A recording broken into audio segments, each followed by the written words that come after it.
真以为中国不敢动手？中英高层谈话不到1天，英国就宣布访台，解放军直接大阵势亮剑。各位好，欢迎来到康许说。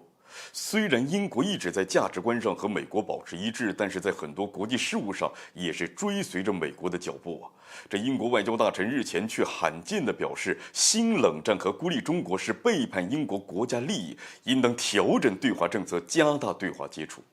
中国一直以来秉持的原则就是和平共处，所以在英国释放出信号之后，我国王毅主任就和英国首相国家安全事务顾问巴罗是通了电话。在通话当中，王毅主任就表示，中方非常重视中英两国的关系，也注意到英方近期展现出维护两国关系、积极看待中国发展的意愿，希望这一现象能够继续保持，也希望英方能够恪守一个中国原则，坚持互不干涉的内政原则。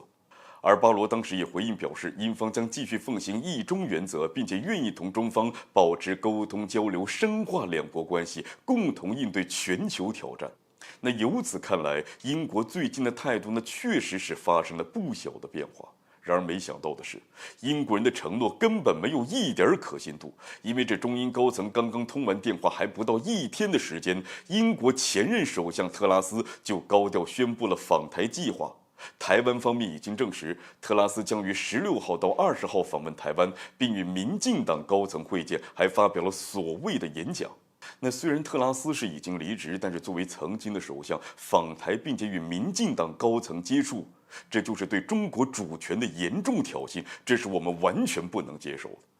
那不得不说，这英国人的做法简直把美国人出尔反尔的恶劣行径学的是人模狗样啊！是真以为中国不敢动手吗？这如果是放在中国大陆基础比较薄弱、先进装备非常少的过去，面对一些公然挑衅和踩红线的事件，我们或许更多的是发出口头警告，毕竟手中的剑不够锋利啊。但是今时已经不同往日了，如今我们有足够的实力，拿出手中的利剑，在挑事者面前是真刀真枪的摆出来了。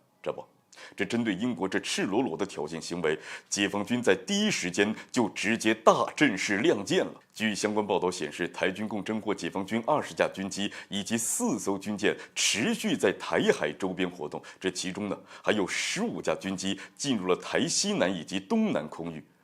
解放军舰机在这个时候持续巡台，除了震慑台独分子以外，那就是对外部挑衅势力发出的严厉警告。包括秦刚外长近期也多次强调，任何人都不能触碰中方的底线红线，不能试图掏空一个中国原则，向谋独分裂势力释放错误的信息。而解放军的行动就是对我们外交警告最直接的支持。那还是那句话，在台湾问题上，我国的立场只会越来越坚决，绝不会给任何人留有挑衅的空间。